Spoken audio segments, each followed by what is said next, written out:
with the exception of Scottie Pippen, 4 of the players actually had nicknames, I've just realised too. So you got Mookie, Oak, the Dream, the Glove, and then Pip. He never really had a nickname throughout his career. A lot of people call him Pip. That would suffice as a nickname. Yeah, I guess, I refer to him as Pip as well, so that's a bit ironic in itself. Oh, good. I'm falling off the rails here. Yeah, I'll leave that in. Then you are in Australia right now. You're talking NBA basketball. You're talking great teams. You're talking great individual players.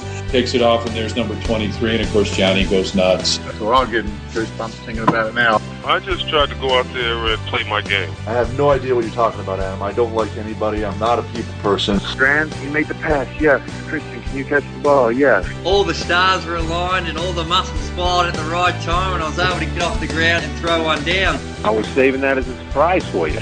And now, introducing your host for In All Airness, Adam Ryan. I'd like to welcome back a good friend of the show, Aaron Steen. How are you, mate? Adam, thank you for having me back, mate. Looking forward to talking about the forgotten season. That's pretty much what most people will think of it as, given that Michael Jordan, that was his full season in retirement. So we're talking today about the 1994 NBA season. So there's plenty of great things that happened in this season, and I'm really excited to talk about this, even some 20 years on. Yeah, it was when the NBA was at the height of its popularity here in Australia. So even though we had no MJ in that season in particular, lots of really good memories. Oh, yeah, definitely, mate. Just quickly, we did mention, for those that were born outside the planet Earth, on October 6th of 1993, Jordan pulled the pin. He retired at the age of 30 and sent shockwaves around the world. At the time, he was the 3-time most valuable player of the regular season. Also, had just come off 3 straight NBA titles. He was a 3-time NBA Finals MVP and also had reeled off 7 straight scoring titles as well. So he was at the absolute peak of his fame and NBA greatness, and then retired suddenly. Obviously, this was only months after the death of his father, who was tragically murdered as well. And then Jordan would take up baseball and actually join the Chicago White Sox affiliate team, the Birmingham Barons, and Scottsdale Scorpions, I think he also played for at one stage. So Jordan was off on his baseball hiatus, and yet we still had a great NBA season that had plenty of interesting storylines, and it did allow some of the other players to really come to the forefront and show their massive talents as well. You really sound like a man who knows his AAA minor league baseball, mate. MJ literally came off, I think, his 2 best seasons. I think it's widely considered that the 92-93 season is when he was at his peak. And so for him to retire at the peak of his career, it was a pretty amazing time as an NBA fan, because even here in Australia, without the internet and without the coverage that we have today, we were still able to try to follow it on the other evening highlight shows and tried to see some of the other goings on in Chicago when there was talk of him maybe retiring. It was a pretty amazing time as an NBA fan.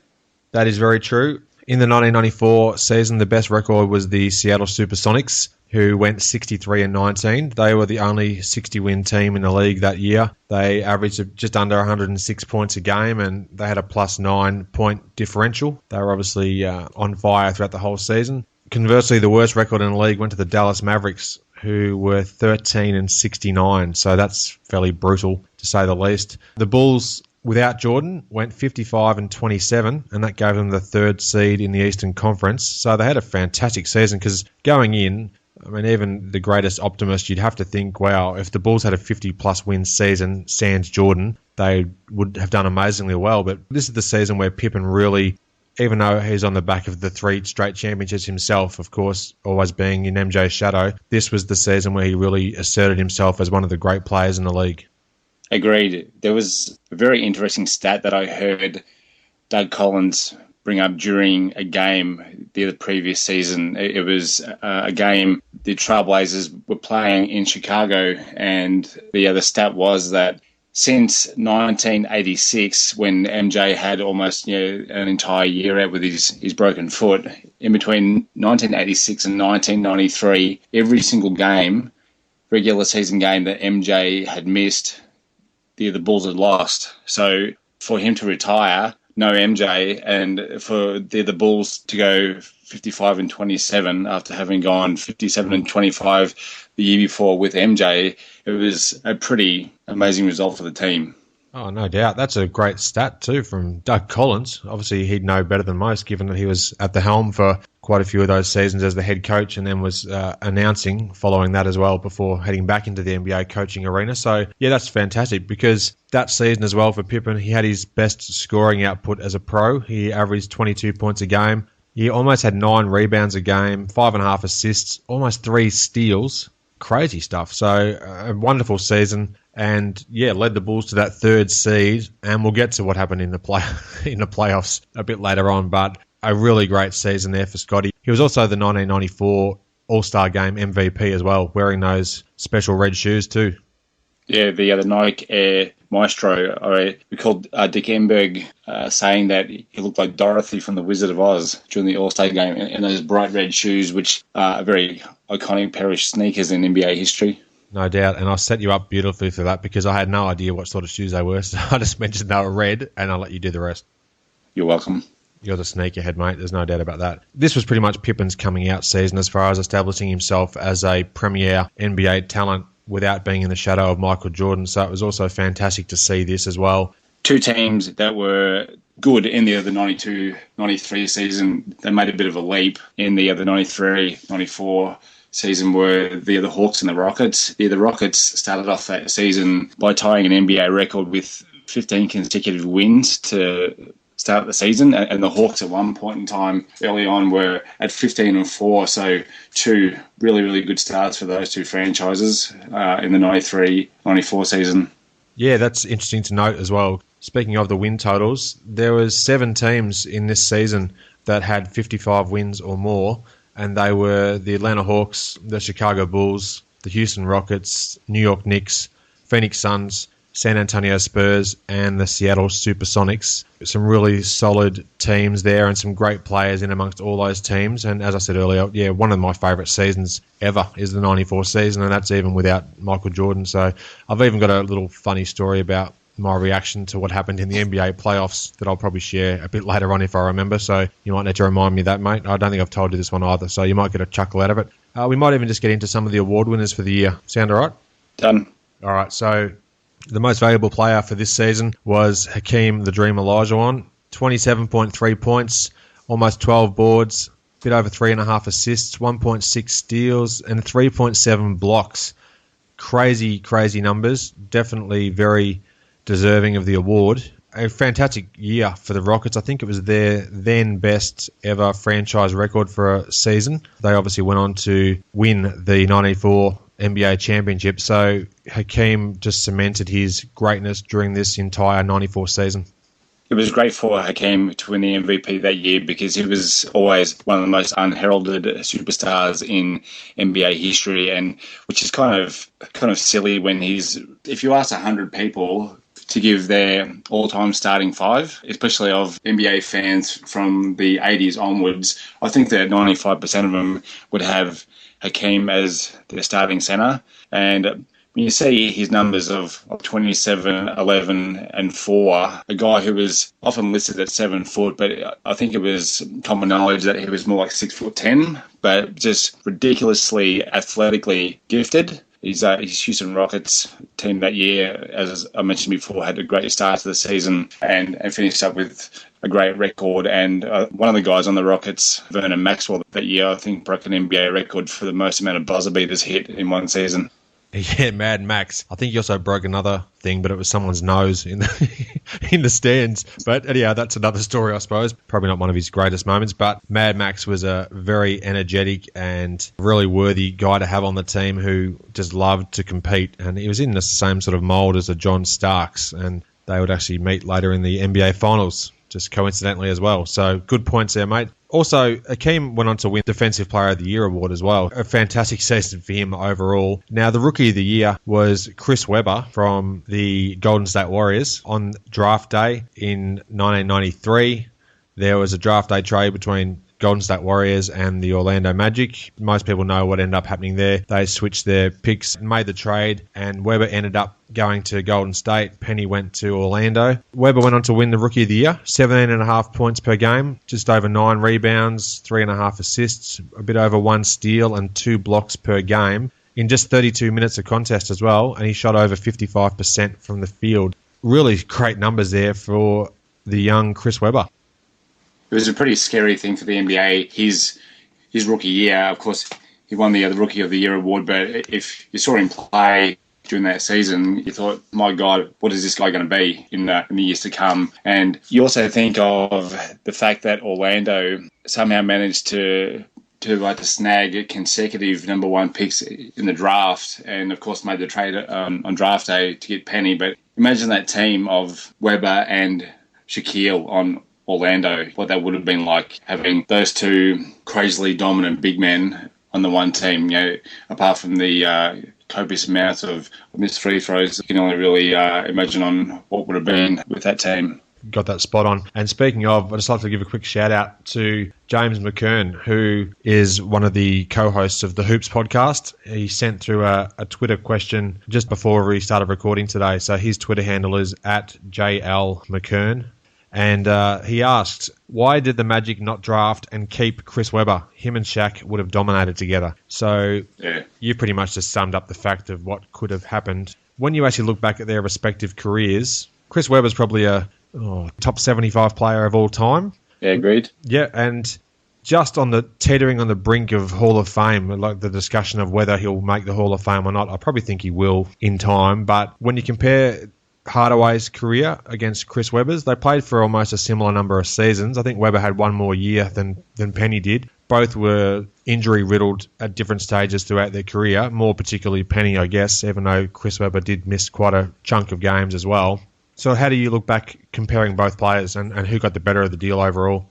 I think overall that you can't really say that the Golden State got the best of that deal, because they, I guess, were kind of forced to trade Chris Webber when he kind of spat the dummy with Don Nelson and wanted to go and play with his buddy in Washington and win about 20 or 30 games a year. But if you look at their careers, in the mid to late 90s, Anthony Hardaway was, in my opinion, a top 5 player in the NBA. He was just an electric player as a 6-7 point guard. If you look at Webber, I think his peak, it came in the early 2000s when he played with Sacramento, because he had so many issues with his shoulders and injuries in the late 90s when he played for the Washington Bullets and Wizards. I think, overall that the Webber was the better player out of the two. But if you look at about 3 or 4 seasons after that draft and after they made that trade, and the way that Penny Hardaway turned out, that the Orlando Magic,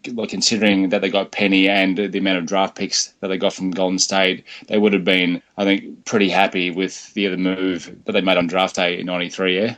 Yeah, I agree. Penny had 6 seasons in Orlando, and he averaged about 19 points, almost 5 rebounds, over 6 assists, and 2 steals a game. So for that time in Orlando, that was his most productive time as well. And of course, having spent 6 years with the franchise, as opposed to Webber just having that 1 year, you'd have to say that Orlando prospered more from that as well, during that period of time at least. The second thing that James asked is, are we going to be seeing another playoffs where both the Celtics and the Lakers miss out in this 1994 season? That was the first and only time since both teams were in the NBA that they both missed the playoffs at the same time. And this year, as we record this chat, mate, the Lakers are just under 500. They're 6-7, and Kobe Bryant is allegedly not too far away from returning. And then the Celtics are struggling at 4-10 at the moment, so not too good.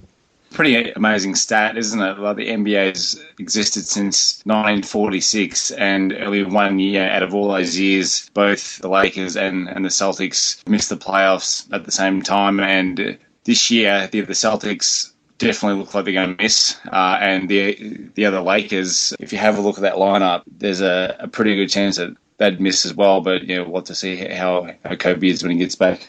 Yeah, that's right. And the combined franchises have 33 titles now as of 2013, and at the time, the 1994 season, they had The Lakers had 11 and the Celtics had 16. So since that time, they've gone on to win a further 6 between them as well. Thanks, James, for your question there. And definitely do check out the Hoops podcast. Former guest on this show, Reese Pedretti, who was helping me break down the 1995 NBA draft. Reese and James are the co-hosts of the Hoops podcast, so definitely worth checking that one out as well if you like your NBA and like to have a bit of a laugh at the same time. They're funny guys. We did mention briefly the Defensive Player of the Year was Hakeem Olajuwon. Now, the most improved player, and I'm probably going to pronounce it wrong, Don McLean. Am I right, or is it Don McLean? Looking back on Don's career, apart from his most improved award, you can really pretty much pronounce it how you like, and it doesn't really matter.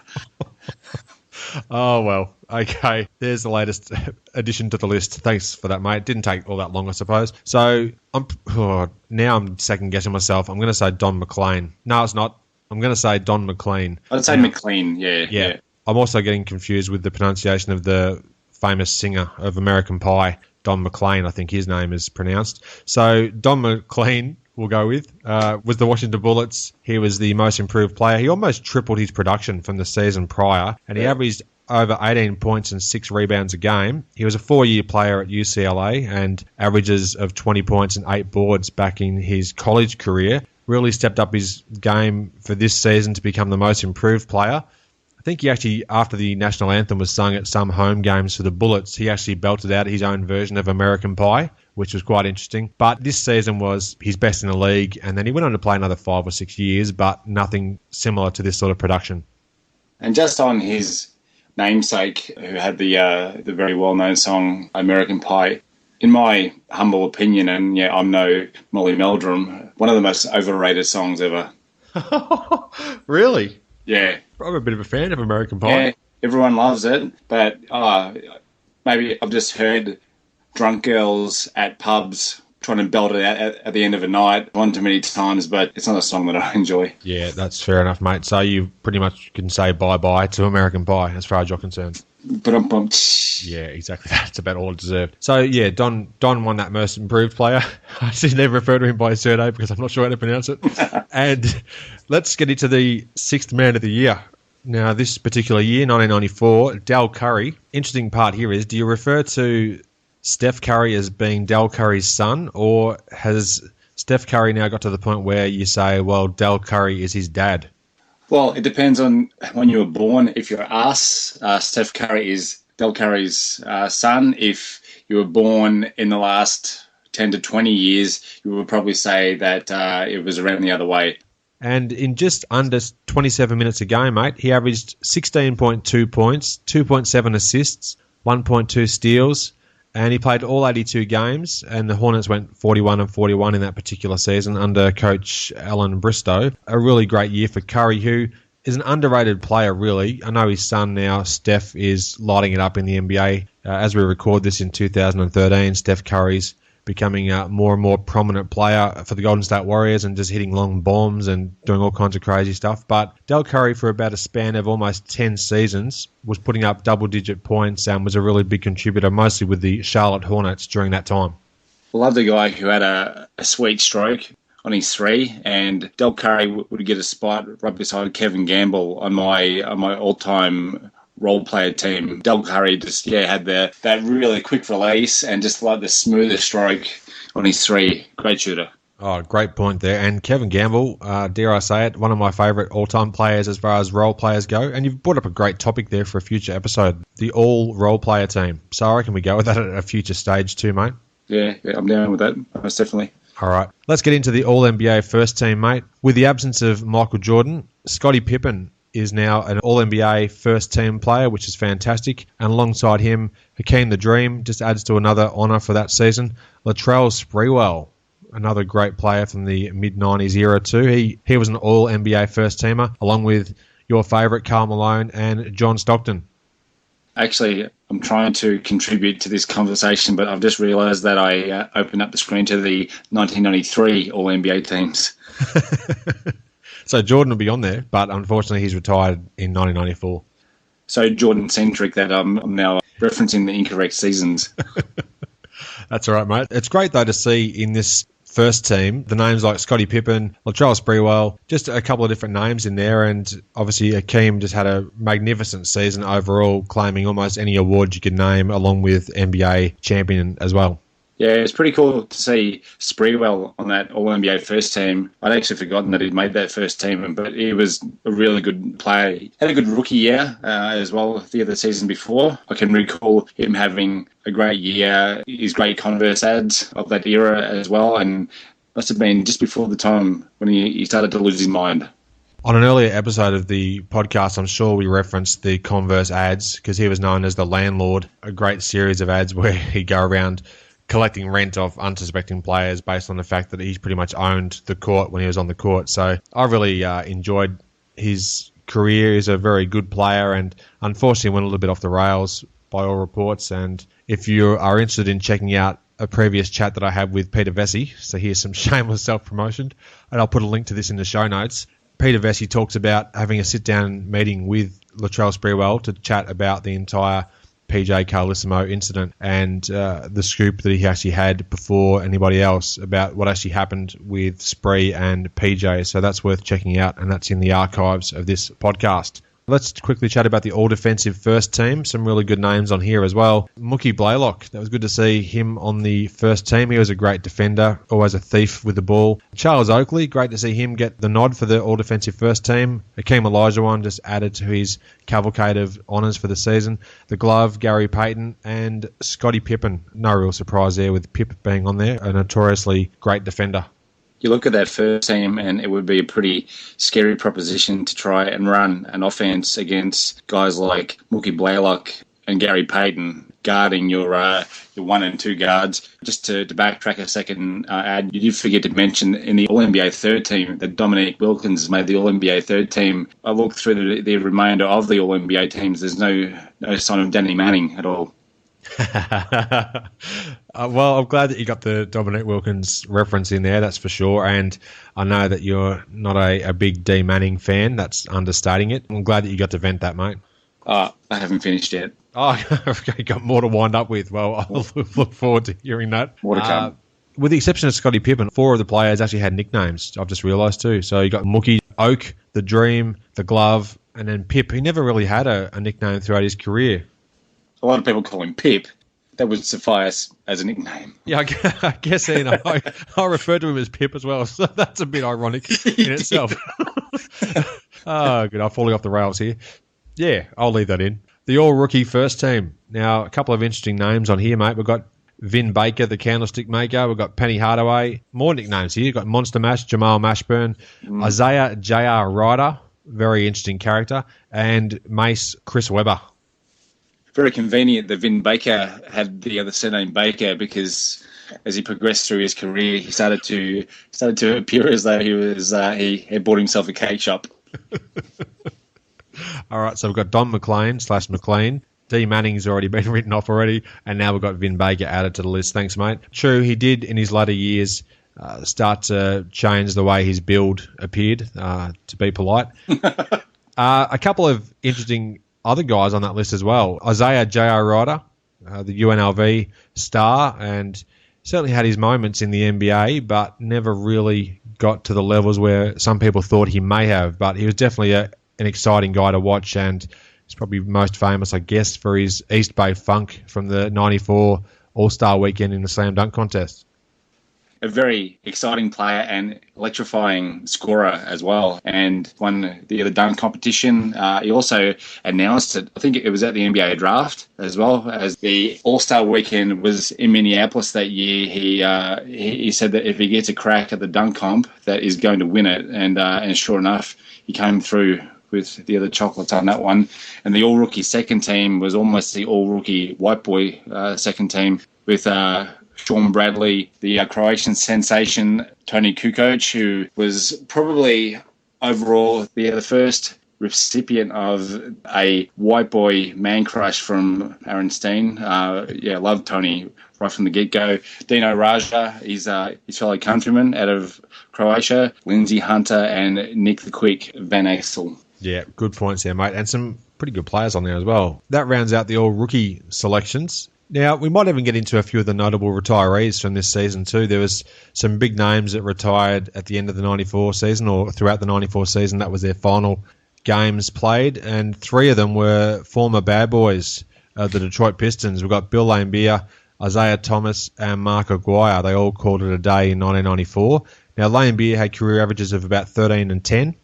Isaiah had some great numbers when you look back over his career. 13 seasons in the league, 19, 4, and 9 averages, really good from Isaiah Thomas. And Mark Aguirre, who I think would have to be very unlucky not to be in the Hall of Fame at a future stage for what he did throughout the course of his 13 years. 20 points a game, 5 boards, and 3 assists over his whole career. So great effort there from some of the former bad boys. And as much as I don't like to admit that, some really great careers there.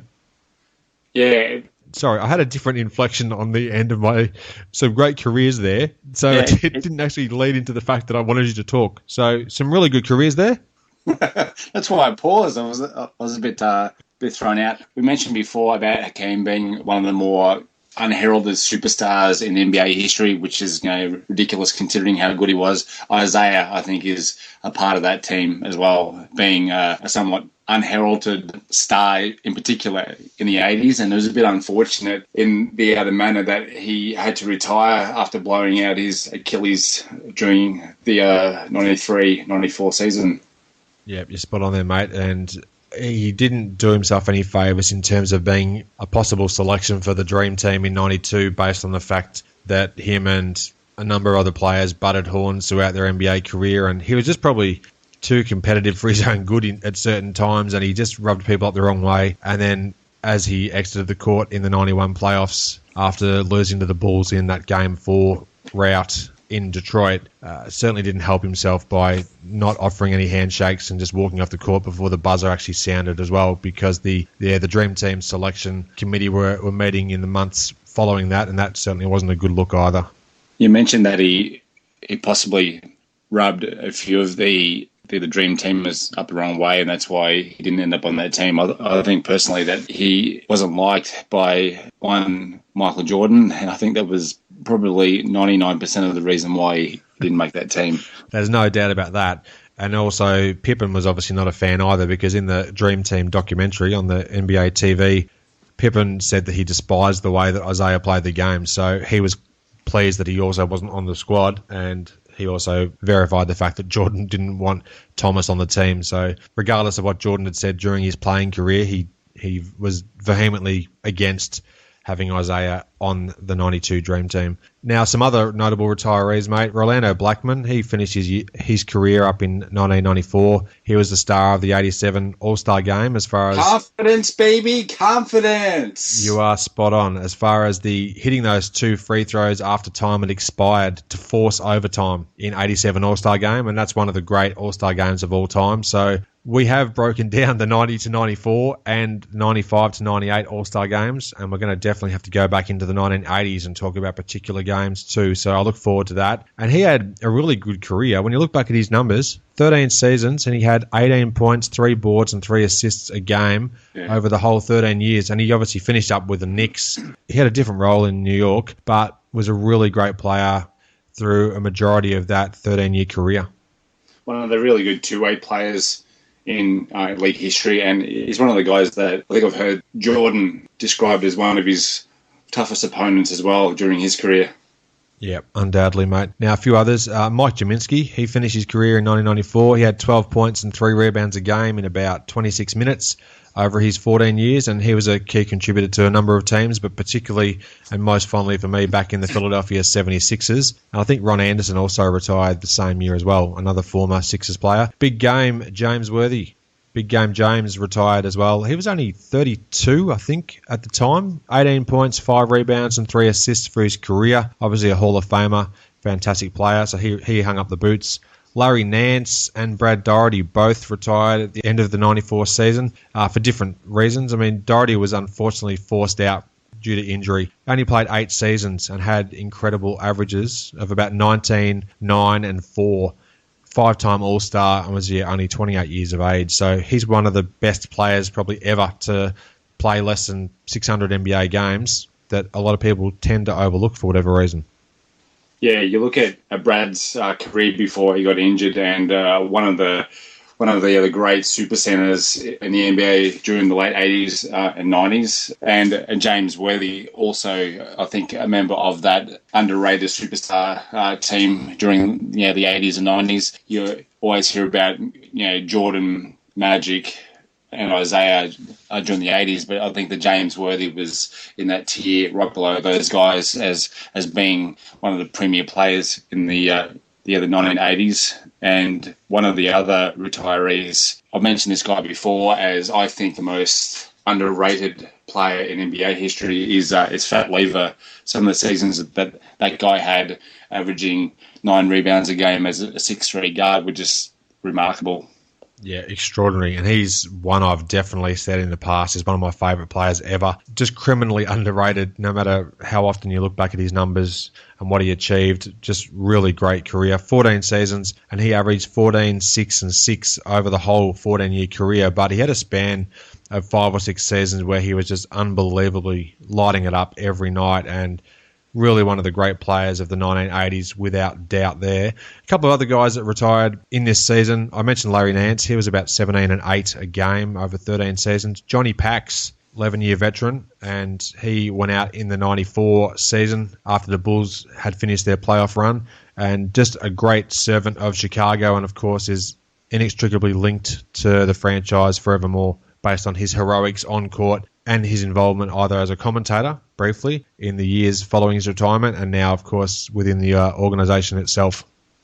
Had the pleasure of meeting John Paxson last year in Chicago. I walked out to him to ask him for a photograph and went to put my arm around him, and then as I realised that he was not at all remotely interested in putting his arm around me to take the photo, I then removed my arm and just stood with my arms crossed behind my back while I took what I thought was quite a nice photo with John. So he was very welcoming of the photo and the obvious show of affection from you, no doubt. Yes. That's great. I hadn't heard that before. Do you have the photo that you could send? I do have the photo, and sorry to steal one of your lines, but I'll include it in the show notes. I love that's one of my favourite lines. I'll include that in the show notes. Yeah, if you do have a copy of it, mate, please send it through and I will include it in the show notes. And they can be found at... No, I'm just joking. A couple other quick notable retirees. LaBradford Smith, who allegedly set Jordan off in the game where Jordan went absolutely berserk and just lit up the Washington Bullets back in the, I think, 1993 season. That was on the back of some comments from LaBradford Smith that may or may not have happened. I think Jordan pretty much imagined it to just get himself up for the game. A couple of other players. Corey Williams, who was a Bulls teammate of Jordan's back in 93 on that championship season. He retired in 1994.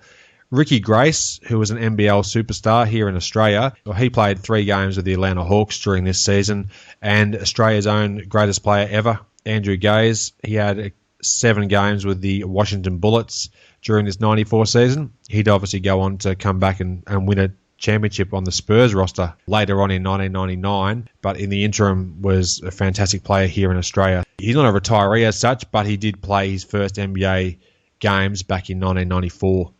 Yeah, it wasn't so much that he was a retiree, but we are Australians and we do worship the ground that Drewy walks on, so some way he was going to get a mention in this pod. And while I'm on that, one of your previous guests on your podcast, That's true, mate. Very true. And as we record this, we're coming up to around about the 1-year anniversary of that conversation. I think the conversation almost went for a year as well, if you ask Andrew.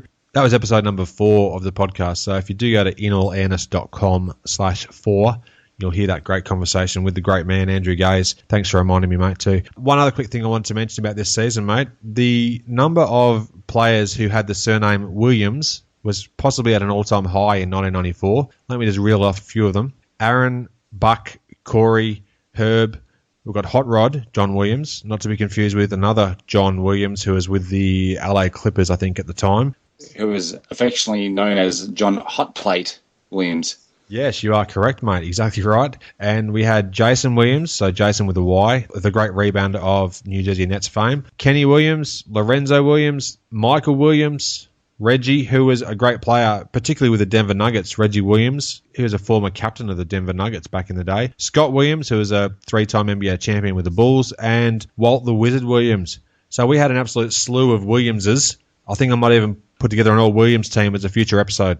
And I believe that's the first time in this podcast history that you've used the word slew. I also didn't want to try to mention Scott Williams, the great role player from the Bulls' first 3 NBA titles. I didn't want to mention what his nickname was that Johnny Buck had for him. Yeah, sure. What is it? Psycho. Was it really? Johnny Buck used to call him Psycho Williams because apparently he had a bit of a short fuse. That's not necessarily a bad thing. To have a short fuse as an NBA player certainly helps with the motivation and whatnot. Was that in the Jordan rules, that description? Yeah, okay. I knew I'd read it somewhere, and it was vaguely familiar once you said it. So, yeah, it always helps to get the motivation up, I guess. So, whatever you need to use to help you with that. So, yeah, for no apparent reason, I thought I'd just reel off an all-Williams team there, mate. What else from that 94 season there takes your fancy that you'd like to talk about before we get into the playoff picture? Well, as a Bulls fan, apart from the man crush on Tony Kukoc, some of my highlights from that season as a Bulls fan was the infamous Reggie Miller bow. Oh, yes. I'm sure that you'll remember at Chicago Stadium. It was a home-and-home series against the other Pacers, and in Chicago Stadium, Reggie Miller hit a late jumper over Steve Kerr to put the Pacers up and then bow to the crowd. And then the bow was then rendered null and void as Tony Kukoc hit a last-second game winner to nullify Reggie's heroics. And then the very next game at Market Square Arena, it was a Bulls win. And I can remember at the end of that game, Scotty returning the favour and bowing to the crowd in Indianapolis. He did. That was fantastic. He took a great deal of pride in doing that as well. And when Kukoc hit the game winner after Reggie's bow, the Bulls took tremendous joy in the fact that that shot was made. You could see the celebrations. They just loved the fact that they got to put an end to Miller's carry-on because Reggie was always the showman, and to see him showing up like that, it was just fantastic. So that was one of the great highlights from the 94 season, to be honest, and even more sweet as a Bulls fan to see that happen. Quick shout out to John Boland as well, who's a listener of the show, and he's a big Indiana Pacers fan, so I'm sure he's got some not so fond memories of that particular game. Also, during this 94 season, there was a fantastic showdown as well for the scoring title. As the season wore on, Shaq and the Admiral David Robinson were locked in a great battle to win the scoring title. Came down to the final day of the season. David Robinson had a tremendous season that year, even had what is now the last quadruple-double recorded in an NBA game against the Pistons when he had 34 points, 10 rebounds, 10 assists, and 10 blocks. But yeah, that scoring race down to the end of the season, you had Shaq in his second year, who was his first year, he kind of looked like he was still growing into his body and learning how to use his body in an NBA game. I think in his second season, he ended up with averages of 29 points, 13 rebounds, and 3 blocks on 60% field goal shooting. So he was really starting to impose himself as the Shaq that we all know and love. But that scoring race down towards the end of the season was a doozy, mate. That's right. I think the Admiral laced up that particular night against the LA Clippers and scored 71 to steal the scoring title back. Was that the game? That was the game, yeah. Yeah, so an incredible 71 points. Just ridiculous when you think about that. Even Jordan's career high was 69 points. So Robertson had 71 points and stole back the scoring title on the last day of the season by virtue of that incredible scoring output. And it's great to see a guy like David Robinson, who's always the consummate team professional, to actually have his moment where he was excelling and just lighting it up, hitting shots everywhere. His teammates were looking for him all the time, and for him to just steal that scoring title away from Shaq was another one of the great highlights from that 1994 season.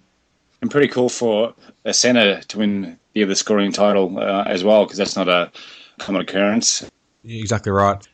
As a Bulls fan, it would be remiss of me to not mention that this was the last ever season at the Great Chicago Stadium, which I will be forever jealous of you having had the opportunity to see a game at the stadium.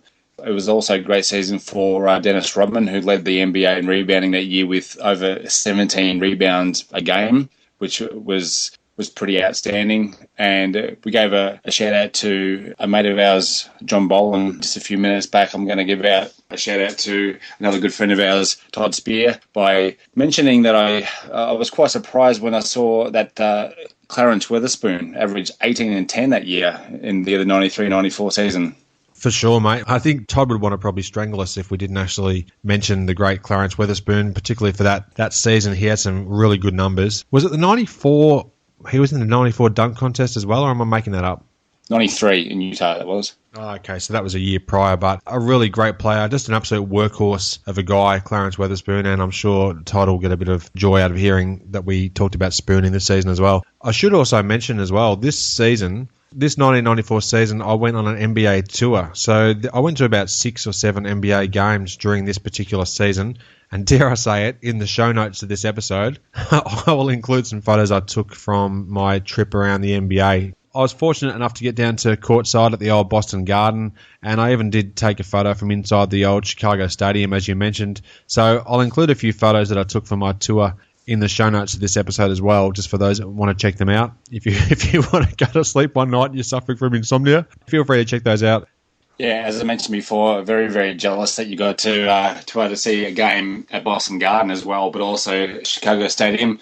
In my sneaker room here at home, I have a piece of memorabilia hanging up on the wall. It's a piece of the floor from the old Chicago Stadium, and from time to time, I put it down on the floor and bounce my basketball on it just to make myself feel better. And when listening to this podcast, you'll have to also probably set aside about 3/4 of an hour to get through all the show notes. Had 2 points left, which is actually quite nice. I can actually link them together. One of the award winners that you forgot to mention earlier on, mate, was the coach of the year in the 94 season, was the Atlanta Hawks' Lenny Wilkens, who I think there's a very good reason as to why you didn't mention that earlier on, because I think it may have been taken off of him after a trade that he orchestrated early in 1994 when he made the worst move in Atlanta Hawks history by trading Dominique Wilkins to the LA Clippers for half a season of Danny Manning. I'm almost at a loss as to where to go with that on the back of that comment. I know that you're vehemently against the trading of Wilkins, and understandably so. Yeah, there's no doubt that if I ever do have the chance to speak with either Lenny Wilkins or Danny Manning, I'm sure that I won't even promote the episode to you because you'll just delete it instantly. There's a pretty good chance that if you get an opportunity to speak to Danny Manning or Lenny Wilkins, that I will be there. Actually, yeah, you probably might even be more interested in the fact, and you'll try and audio bomb the conversation. I'm not so much upset with Danny Manning because it wasn't his fault that the NBA is a business and he was just a part of that trade. But yeah, Stanley Caston and Lenny Wilkins, my God, men. I know that you're still holding a grudge to this day. There's no doubt about that. That covered some of the more interesting moments from throughout that season. We've obviously probably overlooked numerous ones that people are thinking, hang on, what about this? But let's move on to the playoffs. The 1994 NBA Finals were won by the Houston Rockets. It would be the first of their 2 NBA championships back-to-back. In the first round, though, we'll just have a quick look at some of the series. The Chicago Bulls, because obviously that's a love of mine and yours. The Bulls were 3-0 winners over the Cleveland Cavaliers in that first round in 94. There's also some other great series as well. One of the most notable playoff series ever was the Denver Nuggets upsetting the Seattle Supersonics, who we mentioned had that great 63-19 record. That 5-game first-round series in 1994, one of the most incredible up-and-down series you'll ever likely see. And when I think of that series, it's that image of Dikembe Mutombo playing on the court in Seattle, and Dikembe's call, "Mutombo embraces the ball," which will be forever linked to that series and one of the biggest chokes in playoff history, undoubtedly, mate. It was number 1 Sonics versus the number 8 seeded Denver Nuggets. Great impersonation of Dikembe, by the way. The Sonics were up 2-0 as well, having won the first 2 games in Seattle. Then it went back to Denver, and Denver won by almost 20 in Game 3. They then held on to win by about 9 in Game 4, heading back to Seattle for the deciding 5th game. That was a classic game in itself. It was an overtime affair, if I'm not mistaken, and the Nuggets end up holding on to win by 4 points. One of the most incredible upsets probably ever in the history of professional sports. I can't remember the exact amount that he had, but for a 5-game series, the amount of block shots that Mutombo had in that series was some ludicrous number. I can't remember exactly what the figure was. I don't know what the number was either, but I know that in Game 5 he had 8 blocks, that's for sure, which is just stunning to have that many blocks in a deciding playoff game, no less. And I think at the time it was a 5-game series record for the number of blocks that he set. I mean, since then, obviously, it's gone to, I think in 2003, was that when I went to 7-game series? I can't remember the year, but he set an all-time record for 5-game series at that stage for the number of blocks. So incredible effort from Dikembe. Agreed. Any other first-round series you wanted to quickly chat about there, mate? The Cleveland Cavaliers had lost to the Bulls in the playoffs the previous 2 years, in 92 and 93. And even though they were quite besieged by injuries that year, they had to have thought that surely with no Jordan that there would have been a chance against the Bulls in that first round series. But the Bulls swept them 3-0 in that first series. And Scotty had a great series, averaged 25 points, 10 rebounds, 4 assists, 3 steals, and a block. Yeah, that's some mighty fine numbers there. And the Cavaliers just continued to be the whipping boys of the Bulls, unfortunately, for Cleveland fans. The other series of interest, most were either 3-1 or 3-0 sweeps, but also another first-round series, the Atlanta Hawks against the Miami Heat, that went to 5 games as well. But when we get to the conference semifinals, this is where we had some of the great series as well of the entire 1990s. 3 of the 4 second-round series went to 7 games, which is something, again, that wouldn't have happened all that often, I would have thought, during the 1990s. The one series that didn't make it to 7 was the Indiana Pacers taking the Atlanta Hawks in 6 games. Probably the premier series, mate, as far as I'm concerned, in this second round of the 94 playoffs would be the Knicks and the Bulls. It was a 7-game epic series. There was ebbs and flows throughout the entire series, many memorable moments and some not so memorable, but some incredible games played throughout that series. The biggest highlight of that series was undoubtedly Scottie Pippen's dunk on Patrick Ewing at Chicago Stadium. I can't recall which game it was. I'm sure that you'd have that information at hand, but that dunk where he's just humiliated Patrick and then walked over Patrick after Ewing hit the deck after Scotty's dunked on him, and I think Scotty got called for a tag for taunting Patrick and whatnot. But that's one of the most amazing highlights from that series. Oh, for sure, mate. And that was Game 6 because the Bulls brought it back to 3-3, heading back to New York for the deciding Game 7. So that was Game 6, and then Pippen also gave Spike Lee a bit of a mouthful as well and pointed back to his seat and said, sit down as well.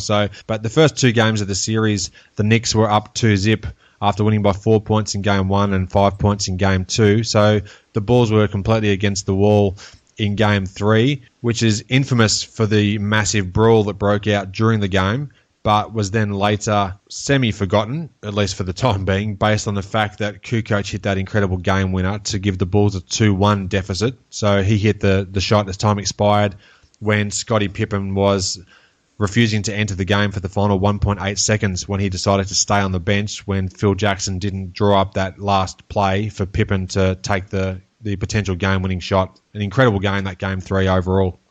As great as Scotty was that season, and I recall watching the other Christmas Day game. I'm sure that you would have recalled to add the Orlando Magic at Chicago on Christmas Day that year. It was one of the games that we had telecast on Channel 10 here, and also one of the games in Bulls history that I've probably watched at least 100 times since. I can recall watching that game with my brother and saying to him during the game that this team has really become Scotty's team this year. He really became the leader of the Bulls that year. Had a great season, but yeah, that moment in Game 3, definitely one of the few lowlights of Scotty's career, I think. Very hard to argue with that. And yeah, I know the game you're talking about. It was the Christmas Day game. I think the Bulls won by 2 points. They won almost 10 games in a row or something like that at that stage. The Kukoc game winner got the Bulls back into the series, and it was back to a 2-1 deficit. Game 4, the Bulls won by about 10 points. That set up an infamous, as far as Bulls fans are concerned, Game 5 back at Madison Square Garden. the New York Knicks would win Game 5, and ultimately that probably broke Chicago's back in terms of their chance to win the series. The Knicks won Game 5 by a point after a very, very dubious call from Hugh Hollins, who called a foul on Scottie Pippen on a Hubert Davis three-point attempt in the final seconds of the game. And it was just an incredible moment that was for all the wrong reasons as far as Chicago Bulls fans were concerned. Yes, Hugh Hollins was the ref. Hugh called the foul on Hubert Davis late in that Game 5. I actually had to do my due diligence, mate. You know, I've had in the past some issues with my Hughes, mixing up Evans and Hollins. I actually have Google open at the moment, just ensuring that I had the right Hugh. No, that's fair enough, mate. That was a call that will be forever etched into the memories of Chicago fans until the day they die, sadly, and that led to the Knicks being up 3-2. We mentioned the Game 6 where it was back in Chi-Town. Pippen had that monster dunk and the Bulls won by about 14 points, setting up Game 7. And unfortunately, the Knicks, I'm just showing my total bias there, the Knicks went on to win the Eastern Conference semis in 7 games. They won by 10 points and would advance to the Eastern Conference Finals, which again was a great matchup. I mentioned earlier in the episode how I had a little bit of a funny story to do with this series. Back in 1994, I think this is just pre-internet as far as we're concerned here in Australia. We might have just had basic access back then, but it was probably about $500 a month to have an internet plan on dial-up modems. I remember tuning in, waiting to see the result of this game on the national news that night, and on Channel 10 back in the day, here in Australia, they'd have the update of the major leagues over in America. And as soon as the result flashed up on the screen and they had the accompanying story, I remember vividly throwing my remote control at the TV when I knew that the Bulls had lost in the 7th game. And I think I smashed the remote into pieces off our TV screen. So I was absolutely ropeable, and just showing how obsessed I was with the Bulls, even at the age of 19 or whatever I was. Totally lost control of my emotions and just smashed the remote. So not good memories to me, mate. After telling that story, I don't think that you need to worry about apologising about your bias for the Bulls, because as Jalen Rose says, give the people what they want. We just want to give the Bulls fans what they want. And I mentioned before about the Cleveland Cavaliers making playoff appearance against the Bulls without Jordan, and thinking maybe that they may have had a chance. I think the one thing that made that phantom call on Hubert Davis so much worse was that call is the only thing that got the Knicks through to the Eastern Conference Finals, in my opinion. And you can only imagine the heartbreak and the continuing hold that the Bulls would have had over the Knicks if they had have lost to the Bulls without Jordan in the playoffs. Oh, yeah, you raise a really interesting point there. That could have been Heartbreak Hotel for the Knicks had that actually have happened, because the Bulls went on to win Game 6 to force it to a 7th game. So had they actually been on the back of riding that wave of a Game 5 victory, a massive win in New York, which for all intents and purposes it probably should have been, except for this phantom call, the Knicks would have been absolutely beside themselves, knowing that even without Jordan on the roster, the Bulls still held their number. So, you make a really good point there. And a couple of the other series in the second rounds that went to 7 games. Houston beat Phoenix in a 7-game series, so that got them into the Western Conference Finals. And the other 7-game series was the Utah Jazz. They beat Denver in 7 games as well. I think the Nuggets were down 3-0 to begin with, and then they had an incredible fight back, brought it back to 3 games apiece, and then lost the deciding 7th game in Utah. That was another great effort from Denver after having upset Seattle to have almost done the same, or at least force that 7th and deciding game back in Salt Lake City. And we mentioned before Scottie's dunk on Patrick being one of the great highlights of that series and the whole playoffs. Really, it's one of the great dunks of all time, in my biased opinion. If you go into that Houston Phoenix series, there was a dunk that Kevin Johnson did on Hakeem Olajuwon, and now KJ at 6'2", 6'3", and then you've got the Defensive Player of the Year in Hakeem. That dunk that KJ did on Hakeem was one of the great dunks of all time. Without doubt, mate. One of my fondest memories of that entire 1990s is that dunk in particular. And KJ gave the Dream his own nightmare. There's about 3 different meanings on that one, so think about that. But yeah, so just a great play. And unfortunately for the Suns, they couldn't quite get over the top to get into the conference finals, but Houston did defeat them in that 7th and deciding game. So that set up some interesting matchups as far as the conference finals go. The Knicks had a 7-game epic battle against the Indiana Pacers. There was a lot of low-scoring games. It was just total defense, really, as far as the a majority of these games go. The Knicks held off to win Game 7 by just 4 points in an incredible series of games, really. A lot of animosity between the teams. Both were trying to fight for their right to get into the NBA Finals in a season where the Bulls, for once, at least in the previous 4 seasons, hadn't got to the conference finals or beyond. So it was good for them to at least have a chance to get through, and the Knicks prevailed in 7 games. It was the start, really, of like the ascendancy of the Indiana Pacers, who eventually got back to the Eastern Conference Finals again in 1998. But that was a really good Pacers team in the 90s. Yep, it was. And as far as the Western Conference Finals go, it was a 5-game victory to the Houston Rockets over the Utah Jazz. The only game that Utah won was in Game 3. They won their first game back home in Utah and then were bundled out in 5 games, which then set up the very interesting 7-game series between the Houston Rockets and the New York Knicks. We had some very interesting storylines throughout the series. Particularly one of the more bizarre moments would occur during Game 5. Is that the OJ moment? I'm glad that you're going to bring this up, because I think that final series, while being a good series in itself, I think that it's as well known for this moment you're about to talk about. I think it was Game 5 at New York. During the telecast that NBC had, they actually cut away from the telecast to be able to show coverage of the OJ Simpson fiasco that was unfolding as he was in his Bronco driving along the highway in Los Angeles or wherever he was. So that was quite amazing in itself. And there's an entire 30 for 30 documentary that is a wonderful look back on that in that particular day. I think it's just called June 17, 1994. It's a pretty good 30 for 30, that one. And yeah, definitely on that day, the juice was loose. Oh, for sure. The OJ was flowing well and truly. There's no doubt about that. So that was bizarre in itself that happened in the midst of this NBA Finals match that was going on. But also there were some really interesting games throughout this series. And John Starks was both the hero and possibly, depending on who you ask, the GOAT as well, as far as in Game 7, where he just didn't live up to his incredible performance from that game prior, which was phenomenal.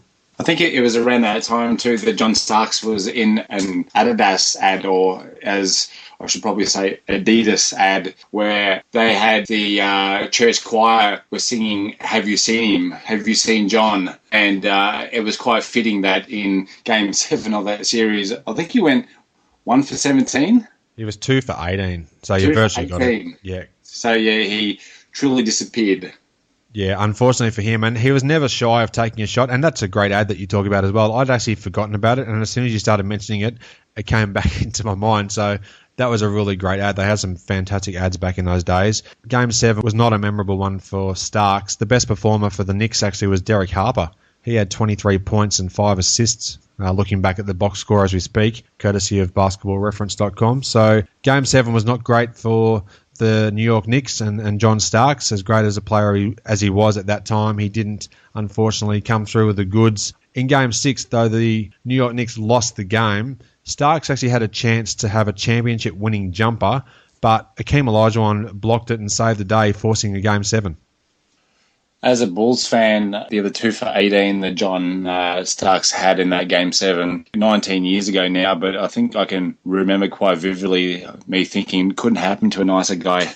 Yeah, he certainly was an antagonist against the Bulls for a majority of his New York days. There's no doubt about that. But talking about some of his greatness at that time, in Game 6, even though he had his last shot, which was a possible championship-winning jumper, no less, had it blocked, he had 27 points and 8 assists and 2 steals, and he shot 50% from the floor, including 5 of 9 from downtown. So he had a fantastic game in Game 6.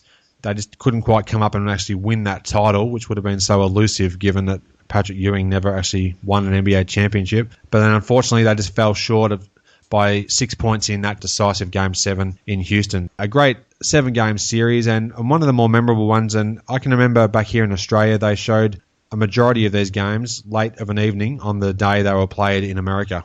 I do recall watching them because I've still got them on VHS, mate. Good memories, even though Jordan was playing baseball for the Barons at that time. Finals MVP, I guess it goes without saying, that was Hakeem Olajuwon. If you have a look at those teams, the Knicks were a pretty loaded squad, I thought. They had 3 All-Stars that year in Minneapolis, and they had some other great role players in Anthony Mason, Derek Harper and whatnot. That Houston Rockets team, aside from Hakeem, they had Otis Thorpe, who was an All-Star in 92, but if you look at the rest of that team, it was a team of role players that they suited each other so well and played their role so well that got them to a championship that year. Yeah, Olajuwon was the Finals MVP. He averaged just under 27 points. He had 9.1 boards and 3.6 assists over the 7 games. For the Knicks, Patrick Ewing averaged about 19 points, 12 boards and almost 2 assists. He had 4 blocks a game, so he had a good series, but I guess when you look at his career averages, you have to say that he probably didn't quite play up to what New York needed him to be, and particularly in that Game 7 when he needed to dominate and Starks needed to fire, as evidenced by the fact that Derek Harper was the leading scorer for the Knicks in that game. It just didn't quite come together for the Knicks to have a chance to steal that 94 title in Houston. And Patrick was undoubtedly one of the super centers of the NBA in that period and a truly great player. But there's no question that he was at least a notch or 2 below Hakeem as far as overall skill set. Wouldn't you agree? Yeah, I would agree. He was still great in terms of his rebounding numbers and he still got a few assists here and there. He had an array of moves, definitely, down the low block. But when you talk about Olajuwon, just a stunning array of moves. He's forgotten more post moves than Dwight Howard has post moves. I'm not sure why I got that little jibe in again on Dwight Howard, but yeah, someone said last pod that it's not hate that they have for Dwight Howard, and yet here you are throwing him under the bus yet again. I love it. I couldn't help myself there, and even though Ewing was a fantastic player, you'd still give the nod to the Dream. Undoubtedly, mate. The following year in the playoffs, he played against the 95 MVP, David Robinson, and completely humiliated him. So, yeah, it was, in my very, very accurate opinion, that he was the greatest center I've ever seen. That's great that your very accurate opinion. The Admiral was a fantastic player, but, yeah, Olajuwon just treated pretty much anybody in that 2-year span with absolute disdain. So you can never underestimate the heart of a champion, I suppose. Oh, Rudy T. That might tie a final bow on the 94 season there, mate. Is there anything else you'd like to add before we wrap this up? I believe yet again we've torn it to shreds. I think we may have, mate. Thanks, Steenie, for joining me on the podcast again. I hope you've enjoyed another trip down memory lane. Yes, mate. Always a lot of fun, and it was a pleasure for you. Sorry, what was that? It was a pleasure what? Yes, mate. Always a lot of fun, and it was a pleasure for you. I thought that's what you said. I just thought I'd repeat it in case you actually said for me instead of for you. But anyhow, now I get what you're saying. So well played. Just one more thing leaves to be said, mate, and I'll leave that to you. Giddy up. Thanks for listening. I hope you enjoyed the show and share my web address with your friends and colleagues, inallairness.com. Check out the podcast archive for plenty more episodes with high-profile guests. Follow me on Twitter @inallairness. Please add your like to the show's social hub, facebook.com/inallairness. Join me next time for another edition of the show.